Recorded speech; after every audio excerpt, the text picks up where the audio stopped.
Hello my dear students, welcome to Advait education. मैं दीपाली पांडे आप सभी का वेलकम करती हूँ अद्वैत एजुकेशन पर। तो आज हम यहाँ पर बहुत ही इंपॉर्टेंट टॉपिक डिस्कशन करने वाले हैं, एलोट्रोप्स क्या होता है ना। हमने ऑर्गेनिक कहाँ से स्टार्ट किया, केमिकल बॉन्डिंग से स्टार्ट किया। सबसे पहले हमने देखा केमिकल बॉन्डिंग यानी कि रासायनिक आबंध क्या होते हैं एवं कितने प्रकार के होते हैं।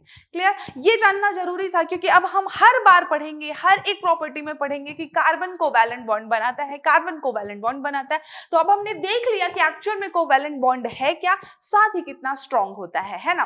तो आज हम यहाँ पर देखेंगे एलोट्रोप्स क्या है। एलोट्रोप्स का मतलब होता है अपर रूप, है ना। तो कार्बन के अपर रूप हम देखने वाले हैं। तो कल हमने देखा था कि अपर रूप होते क्या है ना। एक्चुअल में जो अपर रूप होता है या कि कहें अपर रूप एलोट्रोप, अपर रूप का मतलब होता है जिनकी भौतिक अवस्था अलग होती है ना। भौतिक अवस्था अलग होती है।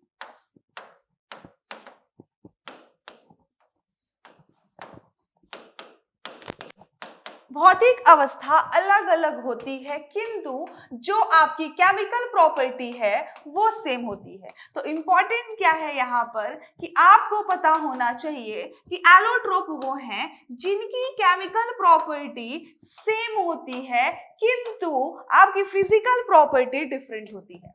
तो ध्यान रहेगा कि अपर रूप होते क्या है। एक्चुअल में कार्बन के अपर रूप में आते हैं अपन। पहले ये तो समझो कि अपर रूप या एलोट्रोप्स है क्या, कल बताया भी था, जिनकी फिजिकल प्रॉपर्टी या भौतिक अवस्था अलग अलग होती है किंतु जो रासायनिक अवस्था या रासायनिक गुण या केमिकल प्रॉपर्टी है वो सेम ही रहेगी। केमिकल प्रॉपर्टीज चेंज नहीं होगी, सिर्फ और सिर्फ फिजिकल प्रॉपर्टी यानी कि भौतिक अवस्था या संरचना चेंज होगी। तो आइए देखते हैं कि कार्बन के अपर रूप ऐसे कौन कौन से हैं जिनकी केमिकल प्रॉपर्टी नहीं चेंज हो रही किंतु फिजिकल प्रॉपर्टी क्या हो रही है, चेंज हो रही है। तो कार्बन के बेसिकली 3 अपर रूप हैं, कल देखा था। पहला है आपका डायमंड, दूसरा है आपका ग्रेफाइट, तीसरा है आपका फुलेरिन, है ना। तो डायमंड देखने वाले हैं अपन, ग्रेफाइट देखने वाले हैं, साथ ही फुलेरिन देखने वाले हैं।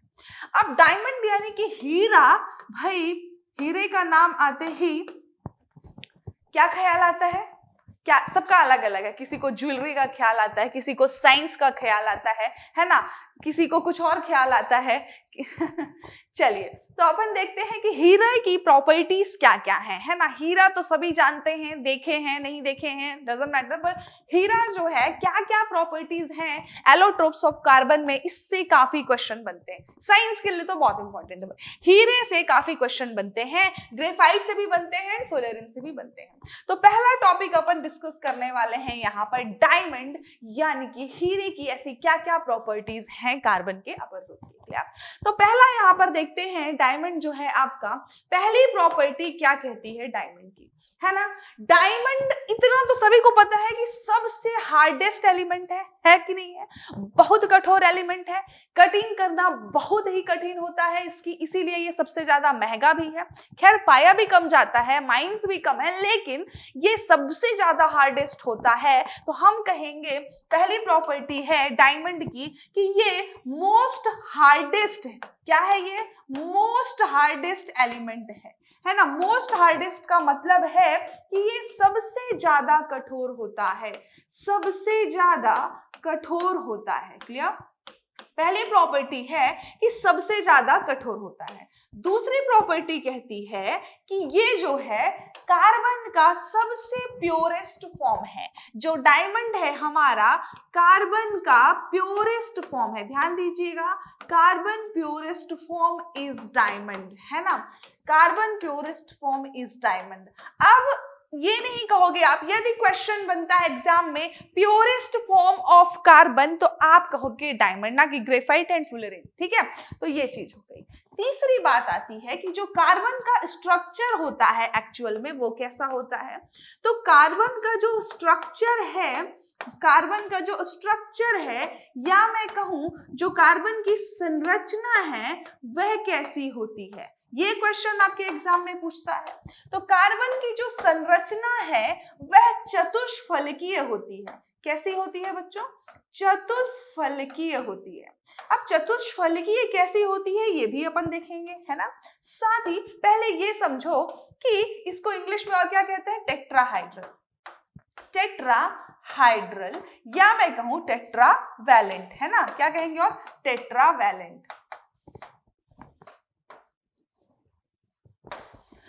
तो कार्बन की संरचना से क्वेश्चन बनता है कि कार्बन की संरचना कार्बन नहीं, डायमंड की संरचना से क्वेश्चन बनता है कि डायमंड की संरचना कैसी होती है, तो आप बताओगे टेट्राहाइड्रल या चतुष्फलकी हिंदी वाले, ठीक है। ये कार्बन का प्योरेस्ट फॉर्म होता है, साथ ही मोस्ट हार्डेस्ट चीज होती है, ठीक है। इस दुनिया में सबसे हार्डेस्ट बोला जाए तो डायमंड है आपका। अब ये तीन चीज हो गई।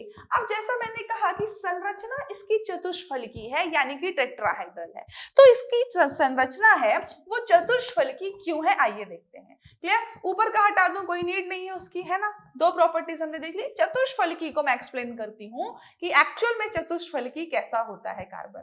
ध्यान दीजिएगा, जो कार्बन की संरचना है वो कुछ ऐसी होती है, ठीक है, ध्यान देना, कुछ ऐसी होती है। यानी कि यदि देख पा रहे हो आप, तो यहाँ का जो एक कार्बन है वो अलग अलग 4 कार्बन से जुड़ा हुआ है। जुड़ा हुआ है कि नहीं जुड़ा हुआ है? एक कार्बन 1 2 3 4 कार्बन से जुड़ा हुआ है। यानी कि डायमंड में एक कार्बन 4 कार्बन से जुड़कर बनता है, इसीलिए हम उसको चतुष्फलकीय कहते हैं। क्लियर हुआ? अब सबसे इंपॉर्टेंट चीज आती है कि आपका डायमंड जो है इतना हार्ड होता क्यों है। तो ये रीजन इससे रिलेटेड है। कैसे? जो हमारा डायमंड है वो सबसे ज्यादा हार्डेस्ट है। हार्डेस्ट क्यों है आइए देखते हैं, ग्रीन कलर से बताते हैं। हार्डेस्ट होने के ना 4 रीजन है। कौन कौन से? पहला रीजन कहता है कि जो डायमंड है इतना हार्ड क्यों है, उसका पहला रीजन कहता है कि इसमें ये जो कार्बन है ना, 4 कार्बन, ये चारों कार्बन आपस में कोवैलेंट बॉन्ड बनाते हैं। यानी कि पहला रीजन हो जाएगा कोवैलेंट बॉन्ड। अब कोवैलेंट बॉन्ड हमने तो पढ़ा है कि बहुत स्ट्रॉन्ग होता है, सबसे ज्यादा स्ट्रॉन्ग आयनिक है, लेकिन उससे थोड़ा कम होता है कोवैलेंट, लेकिन स्ट्रॉन्ग होता है। हाइड्रोजन से भी ज्यादा होता है, वॉन डेर वाल्स फोर्स से भी ज्यादा होता है। यानी कि कोवैलेंट बॉन्ड स्ट्रॉन्ग होता है, इतना हमें पता है। तो कार्बन में कोवैलेंट बॉन्ड बनाता है, बनाने की कैपेसिटी होती है, वो बनाता है, ये हमने देखा है।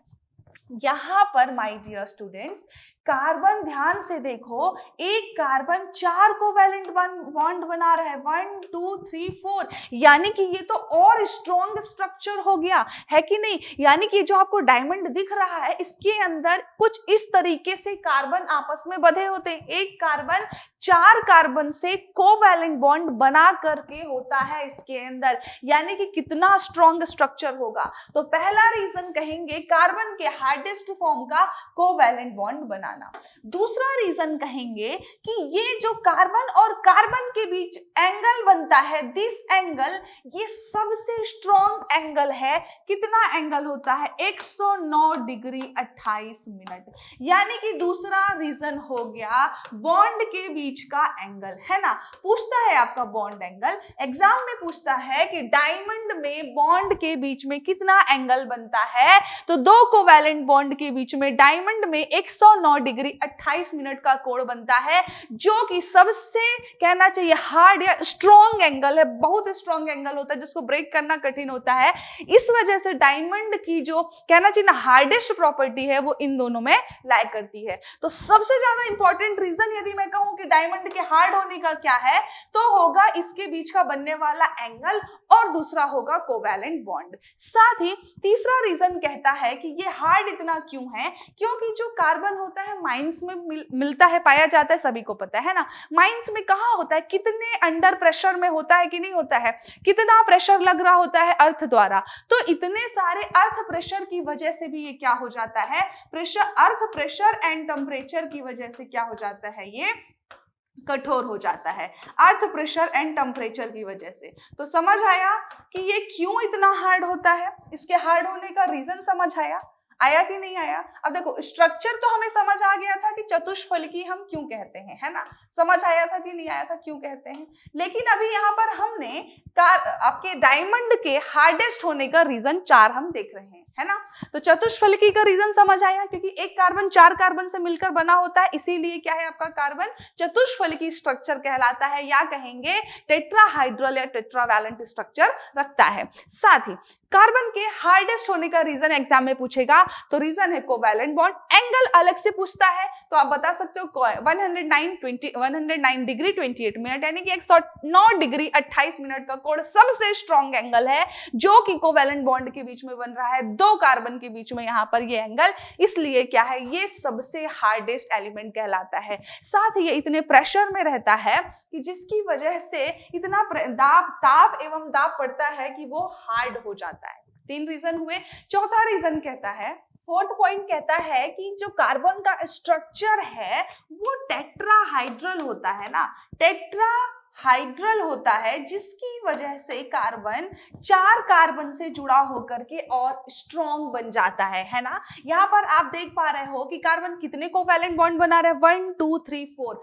एक कोवैलेंट बॉन्ड स्ट्रॉन्ग था, यहाँ पर 4 कोवैलेंट बॉन्ड बने। 4 क्यों बने? क्योंकि टेट्राहाइड्रल स्ट्रक्चर है। तो इसके हार्डेस्ट फॉर्म होने का रीजन समझ में आ रहा है ना, कि ये कार्बन जो है, बहुत सारे कार्बन यहाँ पर जुड़े हुए हैं। किस फॉर्म में? कुछ इस फॉर्म में, एक कार्बन 4 कार्बन से, यानी एक कार्बन 4 कोवैलेंट बॉन्ड बनाया, 4 सहसंयोजक बंध बनाया। तो एक कार्बन जैसे ही 4 बनाया तो वो और स्ट्रॉन्ग हो गया। इट मींस हम कहेंगे कि कार्बन के हार्डेस्ट होने का रीजन है कि वो 4 कोवैलेंट बॉन्ड बनाता है। क्या बनाता है? 4 कोवैलेंट बॉन्ड बनाता है। साथ ही उनके बीच का जो एंगल है, सबसे स्ट्रॉन्ग एंगल 109 डिग्री 28 मिनट का है। साथ ही जब वो कोयले की खदान में होता है तो कितना ज्यादा अर्थ का प्रेशर एंड टेम्परेचर होता है ना, ताप एवं दाब झेलता है, जिसकी वजह से वो हार्डेस्ट हो जाता है। साथ ही उसका टेट्राहाइड्रल स्ट्रक्चर होता है, जिसमें कि वो एक कार्बन 4 कार्बन से जुड़ा हुआ होता है। तो इस तरीके से हम बताएंगे कि डायमंड सबसे हार्डेस्ट क्यों है। क्लियर?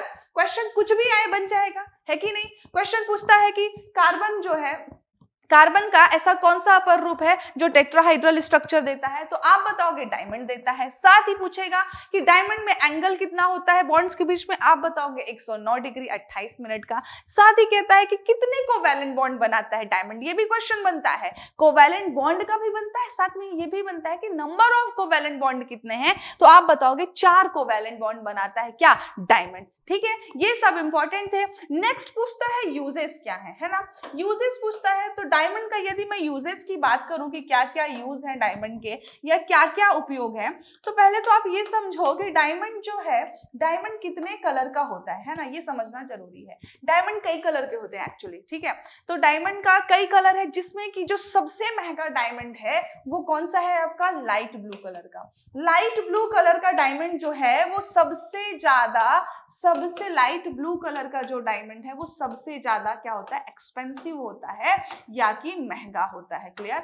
अब दूसरा जो होता है, जो ब्लैक डायमंड होता है, ब्लैक डायमंड का उपयोग किस में होता है? ब्लैक डायमंड का उपयोग करते हैं हम किस में बच्चों? हम करते हैं पेपर कटिंग में, ध्यान दीजिएगा, पेपर कटिंग में, रॉक कटिंग में। तो इन सब में किसका उपयोग किया जाता है? आपका ब्लैक डायमंड का उपयोग किया जाता है। तो डायमंड का यदि यूज पूछा जाए तो सबसे पहला यूज तो भाई ज्वेलरी बनाने में ही है, ठीक है। ज्वेलरी में सबसे ज्यादा यूज किया जाता है डायमंड का। साथ ही दूसरा है आपका लाइट ब्लू डायमंड, सबसे महंगा होता है। नेक्स्ट ब्लैक डायमंड का यूज हम paper cutting and rock cutting में करते हैं। क्लियर? चलिए, तो क्वेश्चन आपका नॉर्मली इससे बनता है कि कौन सा डायमंड का यूज हम paper cutting and rock cutting में करते हैं। साथ ही ज्वेलरी वाला तो सबको पता है, और सबसे महंगा डायमंड जो है आपका लाइट ब्लू कलर का डायमंड होता है। ठीक है, तो नेक्स्ट है my dear students graphite. Graphite भी कार्बन का एक एलोट्रोप है। क्लियर? पहला था हमारा कार्बन, दूसरा है आपका क्या? ग्रेफाइट। ग्रेफाइट को आप और किस नाम से जानते हैं? ग्रेफाइट को हम कहते हैं ब्लैक लिड। क्लियर? कई बार एग्जाम में पूछा है, ग्रेफाइट का दूसरा नाम क्या है? काला सीसा कहते हैं इसको हिंदी में, काला सीसा। दिख भी रहा है आपको, है कि नहीं? दिख रहा है, ये ग्रेफाइट है। और इसका जो मेजर यूज है वो पेंसिल की लीड बनाने में किया जाता है, इसलिए यहाँ पर पेंसिल का पिक्चर है ना। तो जो किस तरीके से दिख रहा है, कुछ काला शीशे की तरह दिख रहा है कि नहीं दिख रहा है? क्लियर? अब चलिए देखते हैं कि इसकी प्रॉपर्टीज क्या क्या है। तो ग्रेफाइट जो है हमारा, नाम तो इसका काला शीशा है, एक्चुअल में ये थोड़ा सा स्लिपरी होता है। यानी कि कैसा होता है? पहली प्रॉपर्टी है इसकी कि थोड़ा सा ये स्लिपरी होता है, या मैं कहूं हिंदी में चिकना होता है। क्लियर। दूसरी चीज है कि ये नेचुरल सॉफ्ट होता है कि नहीं? ये नेचुरल सॉफ्ट एलिमेंट है। कैसे है नेचुरल सॉफ्ट? देखो, नेचुरल हार्डेस्ट क्या था? डायमंड था, है ना। सबसे ज्यादा कठोर प्राकृतिक रूप से क्या है? डायमंड है। प्राकृतिक रूप से सॉफ्ट कौन सा है आपका? ये ग्रेफाइट है। क्लियर। ग्रेफाइट का स्ट्रक्चर कैसा होता है? तो आइए देखते हैं। जो ग्रेफाइट का स्ट्रक्चर है वो कैसा होता है? वो कुछ इस तरीके का होता है।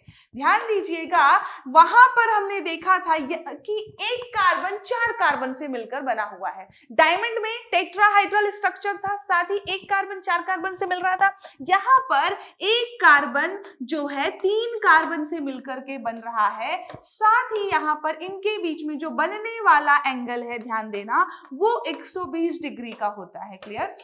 यानी कि थर्ड प्रॉपर्टी है इसकी कि यहां पर जो बॉन्ड एंगल है ना my dear students, bond angle कितना है? बॉन्ड एंगल है 120 डिग्री का। तो क्वेश्चन बनता है एग्जाम में कि ग्रेफाइट में कितना एंगल बनता है बॉन्ड्स के बीच में? तो आप कहोगे 120 डिग्री का। चौथी प्रॉपर्टी है कि इसमें 3 कोवैलेंट बॉन्ड बन रहे हैं। कितने? 3 कोवैलेंट बॉन्ड कहूं या कि मैं कहूं 3 सहसंयोजक बंध बन रहे हैं। उसमें डायमंड में कितने बन रहे थे? 4 बन रहे थे। यहां पर कितने बने?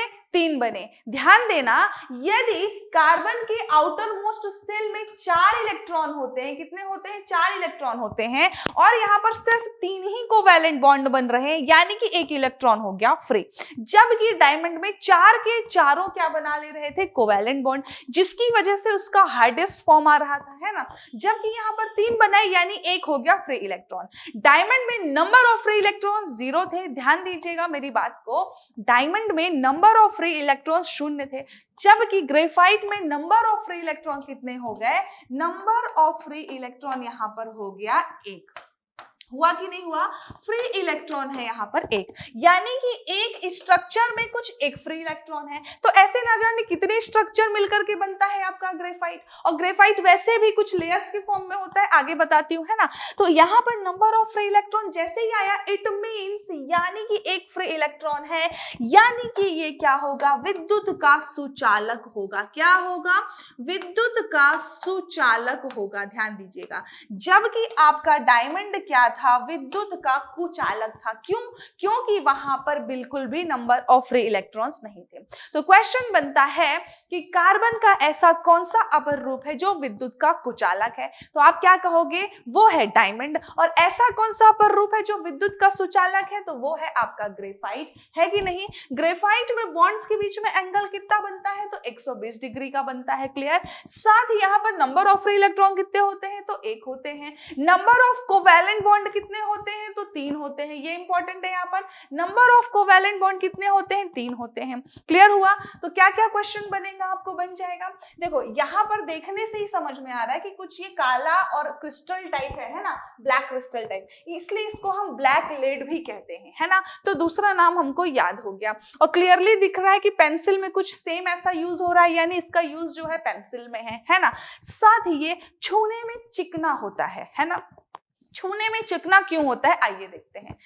ये सारी प्रॉपर्टीज क्लियर हुई? क्लियर हुई हो तो एक थम्स अप बनाइएगा, है ना। सारी ये प्रॉपर्टीज क्लियर हो गई तो इनको हम भी क्लियर कर देते हैं और आगे बढ़ते हैं। ये जो एलोट्रॉपिक स्ट्रक्चर यहाँ पर आपको तीनों के दिखेंगे, तीनों एलोट्रोप्स कार्बन के। अपन पहले वाले में आते हैं। ग्रेफाइट में यदि आपको क्लियरली दिख रहा हो तो हमने अभी अभी क्या कहा था? एक कार्बन, अच्छा कलर ले लेते हैं पिंक, एक कार्बन 3 कार्बन से मिलकर के बना है। ध्यान देना, ये है आपका कार्बन, ठीक है, ये है यहाँ पर आपका कार्बन, और ये कार्बन यहाँ पर 1, 2 और 3 कार्बन से मिलकर बना है।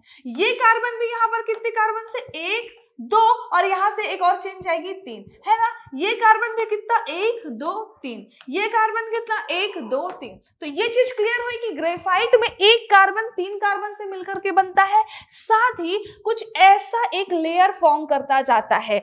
देख रहे हो, एक ऐसी लेयर, यानी कि पहली लेयर, दूसरी लेयर, तीसरी लेयर, चौथी लेयर, पांचवी लेयर, यानी कि कुछ ऐसा ऐसा ऐसा ऐसा ऐसा ऐसा फॉर्म करता है। और इस लेयर के अंदर जो ग्रेफाइट में कार्बन इस तरीके का प्रेजेंट रहता है। जबकि हमने डायमंड में देखा था कि एक कार्बन 4 कार्बन से मिलकर बनता है। एक कार्बन 1 2 3 4 जुड़ा हुआ। अब ये आपका एक कार्बन हुआ 1 2 3 4 4 कार्बन हुआ। देन फिर अगेन 1 2 3 इधर से जाएगा 4। यानी कि हम देख रहे हैं कि जो डायमंड है ये किसका है, आपका डायमंड का है। ध्यान दीजिएगा, कंफ्यूज मत होइएगा, ये डायमंड है और ये आपका ग्रेफाइट है ना। ये आपका ग्रेफाइट का स्ट्रक्चर है, देख लो एकदम क्लियर ऐसे ही दिखता है। और ये फुलरीन का है, फुलरीन भी अभी मैं दिखाऊंगी, है ना। तो डायमंड में एक कार्बन 1 2 3 4 4 कार्बन से मिलकर बना, जबकि ग्रेफाइट में एक कार्बन 3 कार्बन से मिलकर के बना। इसी वजह से, इसके 3 कार्बन की वजह से ही एक इलेक्ट्रॉन फ्री रह जाता है और वहां पर इलेक्ट्रिसिटी फ्लो हो जाती है। जबकि इसमें एक कार्बन मतलब कि 4 कार्बन से जैसे ही बना, 4 कोवैलेंट बॉन्ड बना लिया और 4 कोवैलेंट बॉन्ड बनाए, यानी नंबर ऑफ फ्री इलेक्ट्रॉन्स हो गए 0। यानी कि नंबर ऑफ फ्री इलेक्ट्रॉन 0 होने से ये विद्युत का कुचालक होता है, इलेक्ट्रिसिटी फ्लो नहीं होती इसमें से। ठीक है, क्लियर हुआ, देखने में समझ आया। अब ध्यान दीजिएगा कि जैसे आप यहां पर देख पा रहे हो यदि, तो ये जो ग्रेफाइट का ऐसा कुछ स्ट्रक्चर, ये स्ट्रक्चर ऐसे करके बहुत सारे स्ट्रक्चर होते हैं ना। और बहुत सारे स्ट्रक्चर जो हैं, एक लेयर और दूसरी लेयर, एक लेयर है दूसरी लेयर, इन दोनों के बीच में ये लेयर कैसे कनेक्टेड है, due to the one der वाल फोर्स। ये वान डर वाल फोर्स क्या होता है, एक इंटरमॉलिक्यूलर फोर्स है, यानी कि जो मॉलिक्यूल्स है आपके, उनके अंदर एक बल कार्य करता है जो कि बहुत ही वीक होता है। यहां पर जो लग रहा है वो है आपका इंटरमॉलिक्यूलर फोर्स। क्लियर, ध्यान दीजिएगा, इंटरमॉलिक्यूलर फोर्स लग रहा है। अब ये जो इंटरमॉलिक्यूलर फोर्स है कुछ ये इस तरीके का यहां लग रहा है, तो इंटरमॉलिक्यूलर फोर्स तो वीक होता है ना। सबसे वीक फोर्स केमिस्ट्री में, जैसे हम 4 आयंस की जब बात करते हैं, पढ़ा है ionic bond, covalent bond, hydrogen, metallic and van der Waals, तो सबसे वीक जो है आपका वान डर वाल फोर्स होता है ना। तो जैसे ये लेयर्स है, अब इस लेयर को जैसे ही आपने छुआ, है ना, जैसे ही आपने छुआ तो ड्यू टू द इतना मतलब वीक होने की वजह से वान डर वाल फोर्स, जैसे ही आपने छुआ यानी कि कुछ प्रेशर लगाया ना, जैसे आप ग्रेफाइट को टच करोगे यानी कि आपने कुछ प्रेशर लगा रहे हो, जैसे ही प्रेशर लगता है ये फोर्स ब्रेक हो जाते हैं, यानी कि टूट जाते हैं। जैसे इनके बीच का फोर्स टूटेगा तो आप खुद ही बताओ, ये लेयर यहाँ आ जाएगी, ये वाली इसके नीचे आ जाएगी, इसके नीचे, यानी कि सारी लेयर्स एक जैसी हो जाएंगी। तो जैसे ये फोर्स ब्रेक होता है, वान डर वाल बल टूटता है, तो ये लेयर सब एक साथ आ जाती हैं, यानी कि इनके बीच का वान डर वाल फोर्स ब्रेक हुआ और ये क्या छूने में कैसी लगेगी, स्लिपरी लगेगी। सारी लेयर्स को एक साथ आ जाने की वजह से ये क्या लगने लगती हैं, छूने में स्लिपरी लगने लगती हैं। यानी कि एग्जाम में क्वेश्चन बनेगा कि ग्रेफाइट छूने में चिकना क्यों होता है, तो उसका एकमात्र रीजन है due to the week one der वाल फोर्स, है ना, due to the week one der वाल फोर्स। तो छूने में चिकना क्यों लगता है, क्योंकि जो भी वान डर वाल फोर्स था वो टूटा, तो ये सारी लेयर्स एक दूसरे के ऊपर आ गई, है ना, आ गई कि नहीं। जैसे ये लेयर्स एक दूसरे के ऊपर आई तो क्या हुआ कि छूने में जैसे ही हमने छुआ तो वो क्या लगा, हमें चिकना लगा। क्लियर, तो स्ट्रक्चर देख लिया ना दोनों का, डायमंड का और ग्रेफाइट का। फुल रिंग को आगे डिस्कस करते हैं ना, फिर से चलते हैं। तो ग्रेफाइट का हमने प्रॉपर्टी देख लिया लगभग, है ना, सारी प्रॉपर्टीज। अब ग्रेफाइट के यूज की यदि मैं बात करूं कि ग्रेफाइट का यूज क्या क्या है या कहे उपयोग क्या क्या है, ग्रेफाइट का आप उपयोग कहां कहां करते हो, है ना। तो ग्रेफाइट का जो उपयोग है, पहला उपयोग कहता है, सामने है आपके पेंसिल की लीड बनाने में, सबसे सामने एकदम इजी वे में जो है वो पेंसिल की लीड बनाने में। कह सकते हैं कि जो पेंसिल की लीड होती है वो किसकी होती है, ग्रेफाइट की होती है, बिल्कुल दिख रहा है आपको।